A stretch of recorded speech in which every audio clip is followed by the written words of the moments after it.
The second experience that I wanted to mention was moving to Kerala in India and being given the task to try and train Indian teachers in the Western way of teaching.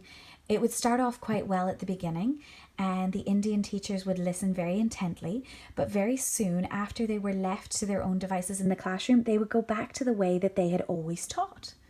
So we soon realized we were going to have to come up with a different model. And our director actually said, what about if we tried to train Indian people who had a degree, but not necessarily a degree in teaching? And we found that this was much easier to kind of shape them into the Western way of teaching. The school was set up for expat kids, and so we needed it to be a different way. And it was much more effective. Still, we had some trouble, and that's because, as you know, teaching is one thing that everybody has had an experience of.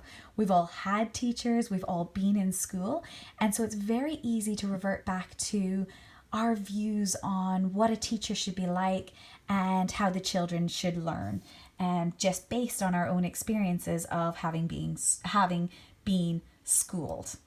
So we've moved from looking at John Dewey, and we've looked at sort of reflecting when there's a crisis. We moved on to Scion, I hope I'm saying his name correctly, and reflection in and on practice, and that whole idea of being reflective all the time and not just when something goes wrong. And we've moved to two new Norwegian educationists, and so we're looking at Luvis and Handel, and they've come up with three things that they think shape our personal theories as teachers. So number one, they believe our personal experiences.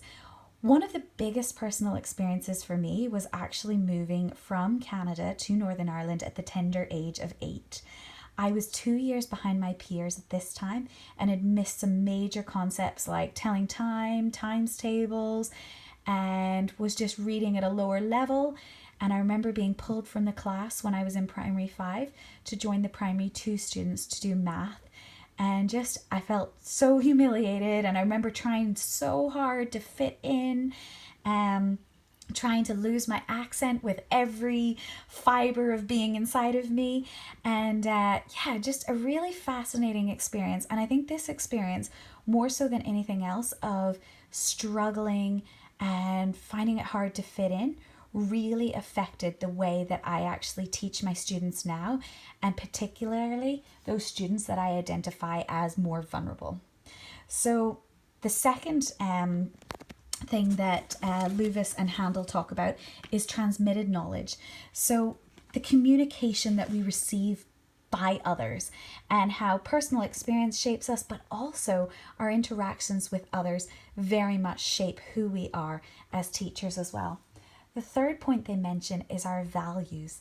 And this particular part of the chapter brought up for me sort of the whole theory of flourishing and kind of getting that balance between academically preparing our students for the future, but also making sure that they're prepared through character education, through being citizens of the future, and being able to be part of a democratic society as well. So I really just put this image of the scale there to try and say how important it is that we get that balance in our teaching.